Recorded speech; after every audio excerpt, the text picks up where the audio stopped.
क्या बात है भैया, बहुत बढ़िया। हमारे साउंड वाला भैया के क्या करे आकर थोड़ी बजाइयो। क्या बात है भैया, वाह शिव यार। ये बहिना को ना कपरी सब गौरी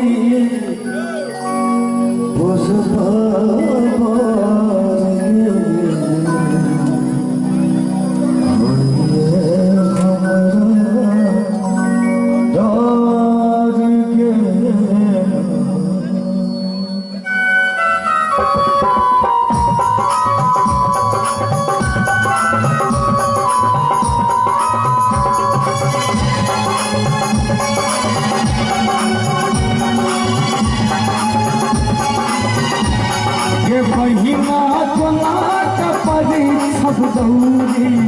भैया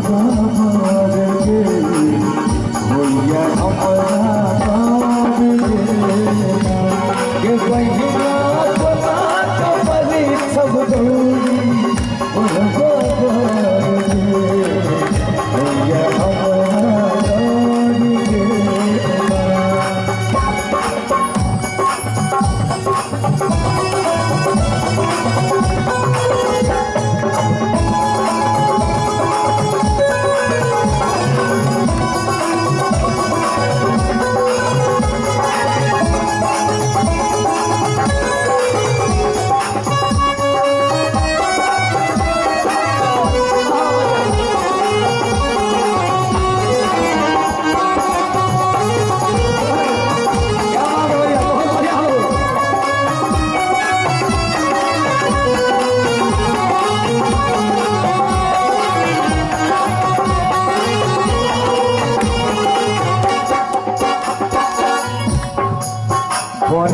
चुटकल चुटकल का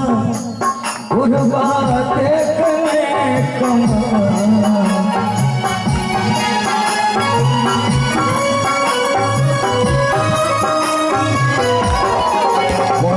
चुटकल चुटकल का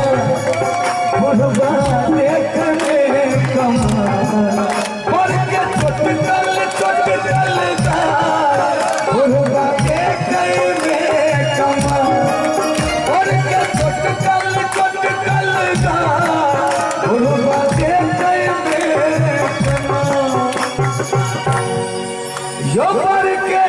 चुटकल चुटकल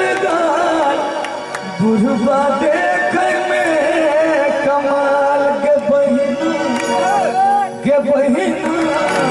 के बहिना सौसे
अपने सब पैसे में तो ज्यादा नहीं ना, हम हर भगवान के बीच अपने सब पैसे और अपना सब झोपड़ी बजे ना पर के भूत प्रेत बराती के थान कैया जाती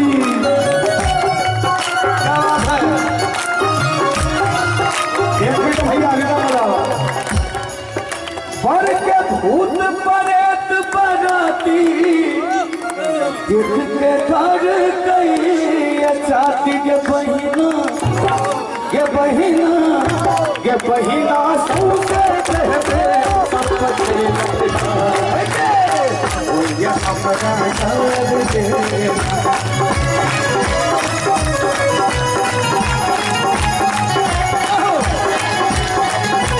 ये बहिना बना के परी सब गौरी बुझना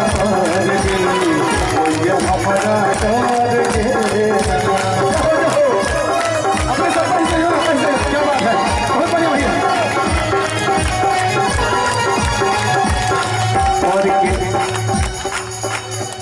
और के चादरों ने धोती एक दबानल चैला धोती पर के चादरों ने धोती एक दबानल चैला धोती पर के चादरों ने धोती एक दबानल चैला धोती हो भैया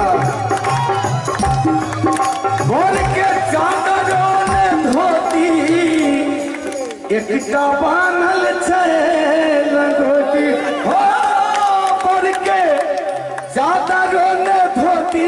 क्या बात है देखियो ना दूर में विवाह होकर भेज रहे हैं बर के चादरों ने धोती एक दबानल चैला धोती के बहिना अपने सब खाए पे मस्ती के साथ झोपड़ी में जब तो हमको आना है ओना क्या पट पड़ छे दोनों हटा गए ना और के चादरों ने धोती एक दबानल चैला धोती के बहिना कथा से बोले काजी के धार गे ये अपना कर गे के बहिना कथा से बोले काजी के धार गे ये अपना कर गे के बहिना कथा से बड़ी सब सौरी के धार गे अपना कर गे के बहिना कथा से बड़ी सब सौरी के धार गे ये अपना कर गे के बहिना कथा से सौरी के धार